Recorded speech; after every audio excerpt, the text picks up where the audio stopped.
Dom ob Savinji z nadgradnjo do 16 novih postelj. Marija Lamut je nova častna občanka občine Štore.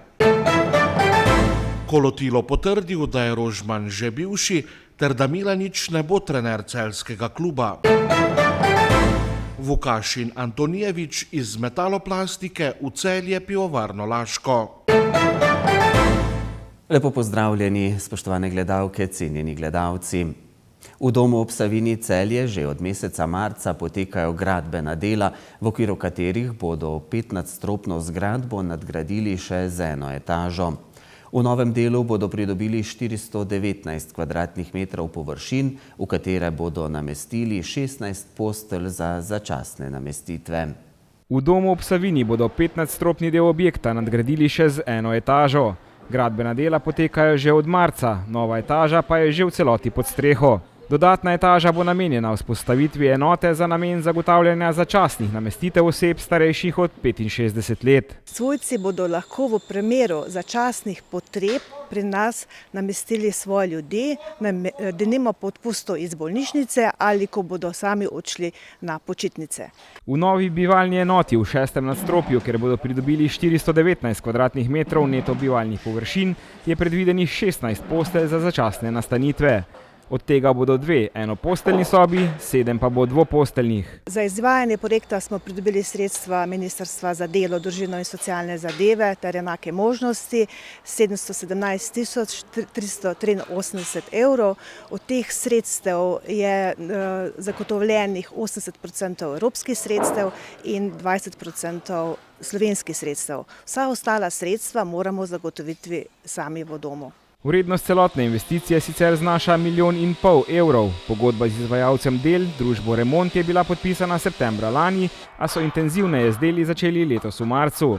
In kaj v praksi pomeni začasna namestitev in koliko časa lahko traja?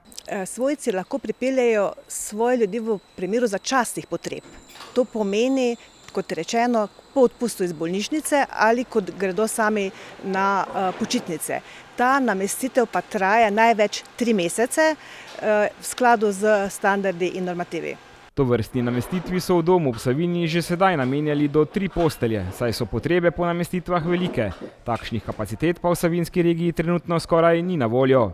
Mi predvidevamo, da so velike potrebe in da bomo ob tej ponudbi dodali vsem tem ponudbam, ki jih mi imamo v našem domu, pomoč na domu, pomoč tudi nadaljavo, dnevni center, center za krepitev spomina, in to je še ena storitev, ki bo pripomogla k lažji organizaciji življenja v domačem okolju.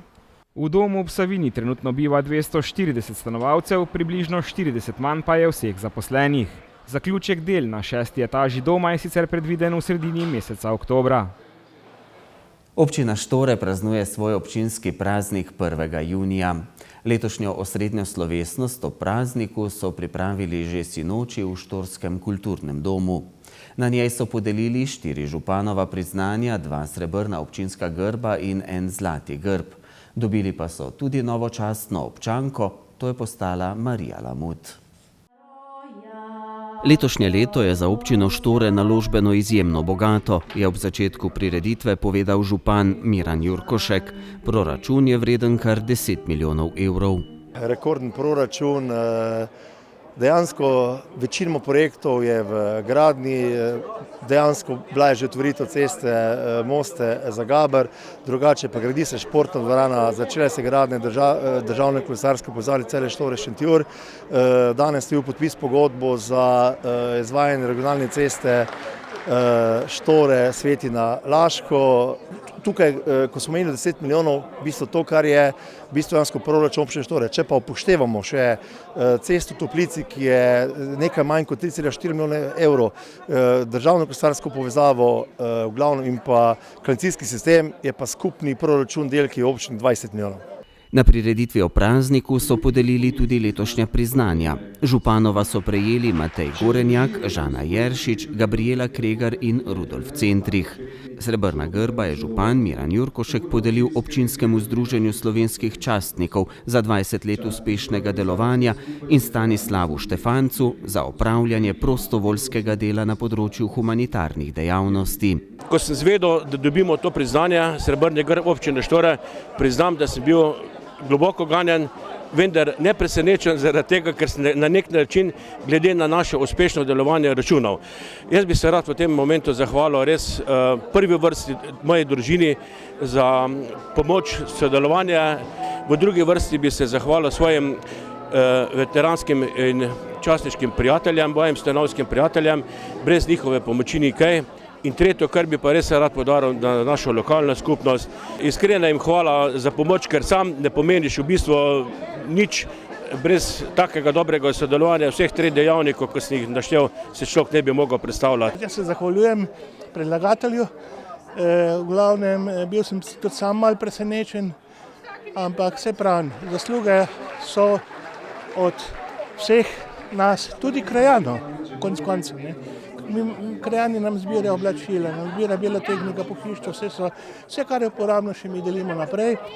Tako da se pravim, to združeno delovanje nam je dalo te rezultate, tako bom rekel. No. Zlati grb je za dolgoletno nesebično pomoč in humano delo z občani na področju zdravstva in sociale prejel dr. Stanko Ošep. Ko sem prišel pred 42 leti v Štore, k dr. Hršovarju, prvič sem prišel za 2 leti v bistvu, da bi naredil obvezno prakso. Ampak ostal sem pa 42 let.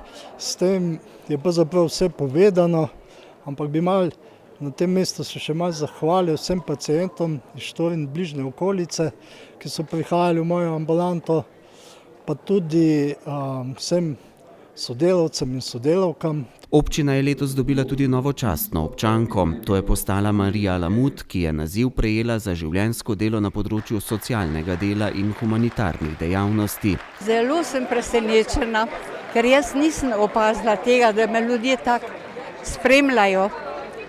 Ampak naredim kulklak in vesela sem vsega uspeha. To mi je pa te glavno, pa še bom probala delati naprej, če bo le zdravje mi dala. Ne? Program na slovesnosti o prazniku so oblikovali udeleženci projekta Otroci pojejo slovenske pesmi in se veselijo.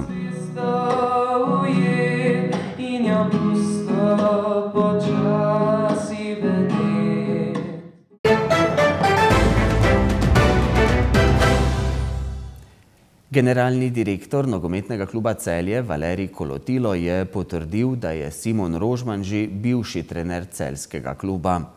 V prihodnjih dneh se bodo z njim skušali dogovoriti še o zadnjih podrobnostih predčasne prekinitve pogodbe. Ime njegovega naslednika še ni znano, Kolotilo pa je demantiral ugibanja, da naj bi bil prvi favorit za Rožmanovega naslednika Darko Milanič. Ob prihodu Simona Rožmana 3. januarja letos so v celjskem taboru zatrjevali, da še niso izgubili upanja po uvrstitvi v evropska tekmovanja. Direktor Valerij Kolotilo je bil to celo tako prepričan, da je v primeru neuvrstitve v evropske pokale v naši oddaji takrat obljubil, da si bo obril brado. Bom obril brado danes. Če obljubil, to bom obril. Jezni na sebe in mislim, to je tak zadnje leto, kot mi tak slabe. Kolotilo je v današnjem pogovoru v oddaji Tretji polčas potrdil, da je Simon Rožman že bivši trener celjskega kluba, s katerim se morajo le še dogovoriti o višini nadomestila, ki ga bo prejel ob odhodu. Javno sodelovanje še ne prekinuto. Mi pogovarjamo za pogoji, kakšno prekinuli bi pogodbo, ampak skupaj pogovorili in nekaj dogovorili za to, što smisleno, da mi ne bomo šli naprej. Neki imamo različne razglede na različni vidik, na nogomet, na kako bomo rihtali ekipo. Nočem odnesete smeti iz hiše. Če hočem najti neki problemi, da, to lahko jih najdeš. Jaz nočem gledati na tak zgodbu, jaz ne iščem tak, in ne hočem da povedati, da je Simon kriv za tu situaciju, katero mi imamo. Osnova v tom, da mi moramo biti boljši. Ime Rožmanovega naslednika še ni znano. V javnosti se je kot prvi favorit pojavljal Darko Milanič, kar pa je Kolotilo odločno zanikal. Ne bo Darko Milaniča, niso pogovarjali z njim. Zato iščem variante, ni pričakovali, da bom jutri prekinuli pogodbu s Simonom in zato nimamo res še odločitve za novega trenera. Malo bom najdem. Proračun kluba v zadnji sezoni je znašal okrog 5 milijonov evrov in je med 3 najvišjimi v ligi. Kolotilo je potrdil, da je klub v zadnji sezoni predelal za več kot 2 milijona evrov minusa. Da, drži, tak biznis nogometni, to je, če mi spotrošili denari, da kupiš igralca in plačeš odškodnino za njega, to je neki stroški, jasno. In če nemaš prihodkov od prodaje ali od bonusov od UEFA, to normalno, da imaš minus, ampak to je načrt, normalno. Ne bo pa problem, da ga boste pokrili? No, to je tak minus pričakovan, to je normalna situacija v nogometu, da v vsakom biznisu moraš prvo nekaj dati noter in čez neki čas boš dobil nekaj nazad, ampak to je tak nogomet izgleda. Nadaljne delovanje kluba je stabilno, dodaja Kolotilo. Če bo potrebno, bodo klubski proračun še povišali. V naslednji sezoni bodo tretjič, odkar so prevzeli vodenje kluba, napadali uvrstitev v evropska tekmovanja. Cilji ni dosegli sigurno, samo od tega še bolj jezni. In bolj jezni še več imam želje, da bi dokazali in zmagali.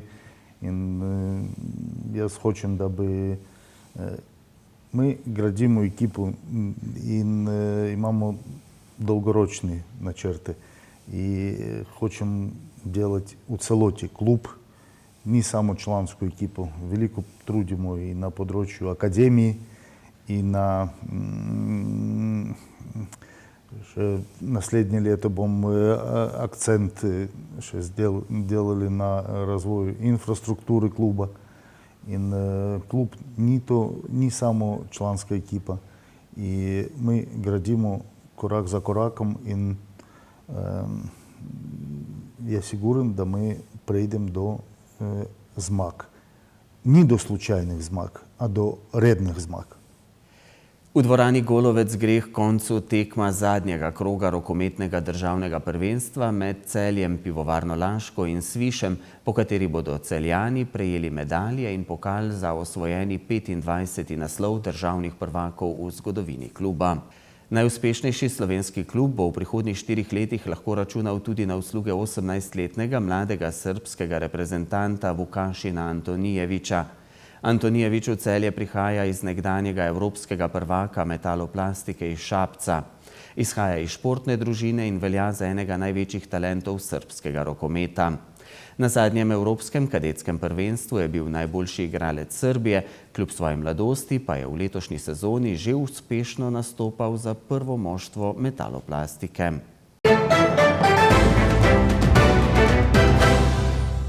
Zvečer in ponoči bo pretežno oblačno z občasnimi padavinami.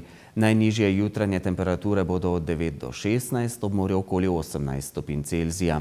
Jutri bo oblačno, občasno bo deževalo, pihal bo vzhodni veter. Na Primorskem bodo predvsem posamezne plohe in nevihte, Pihala bo burja, ki se bo popoldne krepila. Dnevne temperature bodo od 15 do 18, na Primorskem do okoli 25, a se bo popoldne hladilo. V nedeljo bo oblačno, padavine bodo do večera večinoma ponehale. Veter bo slabel. V ponedeljek bo večinoma sončno, popoldne bodo v notranjosti možne posamezne plohe. Nekoliko topleje bo. To so bili še petkovi dogodki dneva. Hvala, ker ste bili v naši družbi. Prijeten preostanek večera, lep vikend in ne zamudite naše oddaje znova v ponedeljek. Nasvidenje.